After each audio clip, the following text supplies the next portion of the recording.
A Letter to God, Gregorio Lopez Fuentes. The house, the only one in the entire valley, sat on the crest of a low hill. From this height, one could see the river, and next to the corral, the field of ripe corn dotted with the kidney bean flowers that always promised a good harvest. The only thing the earth needed was a rainfall.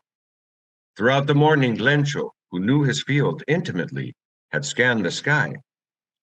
Now, we're really going to get some water, he thought.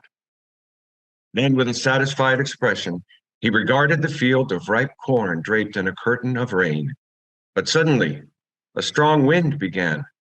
For an hour, hail rained on the house, the garden, the hillside, the cornfield, on the whole valley. Not a leaf remained on the trees. The corn and kidney beans were totally destroyed. Lencho's soul was filled with sadness. When the storm passed, he stood in the middle of the field. A plague of locusts would have left more than this. This hail has left nothing. This year, we will have no corn or beans. That night was a sorrowful one. All our work for nothing. There's no one who can help us. All through the night, Lencho thought only of one hope, the help of God, whose eyes see everything. Lencho was an ox of a man, working like an animal in the fields, but still he knew how to write. The following Sunday at daybreak, after having convinced himself that there is a protecting spirit, he began to write a letter which he himself would carry to town and place in the mail. It was nothing less than a letter to God. God, he wrote, if you don't help me, my family and I will go hungry this year. I need 100 pesos in order to resow the field and to live until the crop comes. He wrote to God on the envelope, put the letter inside, and went to town. At the post office, he placed a stamp on the letter and dropped it into the mailbox.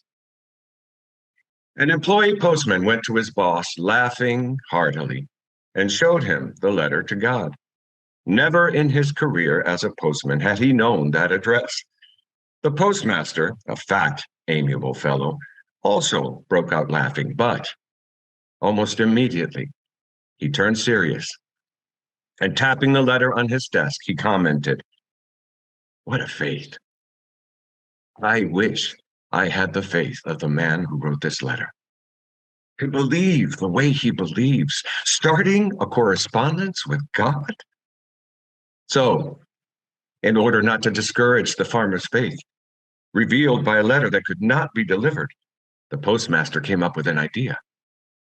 Answer the letter.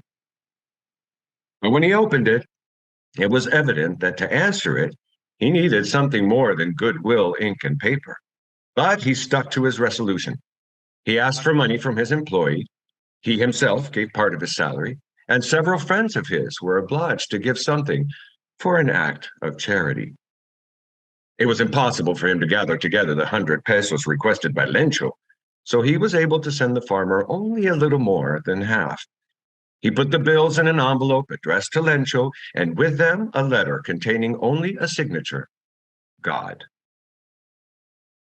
The following Sunday, Lencho came a bit early than usual to ask if there was a letter for him. It was the postman himself who handed the letter to him, while the postmaster, experiencing the contentment of a man who has performed a good deed, looked on from the doorway of his office. Lencho showed not the slightest surprise on seeing the bills, such was his confidence, but he became angry when he counted the money. God could not have made a mistake, nor could he have denied Lencho what he had requested. Immediately, Lencho went up to the window to ask for paper and ink. He started to write. When he finished, he went to the window to buy a stamp, which he licked and then affixed to the envelope with a blow of his fist. The moment that the letter fell into the mailbox, the postmaster went to open it. It said, God, Of the money that I asked for, only 70 pesos reached me. Send me the rest since I need it very much. But don't send it to me through the mail because the post office employees are a bunch of crooks.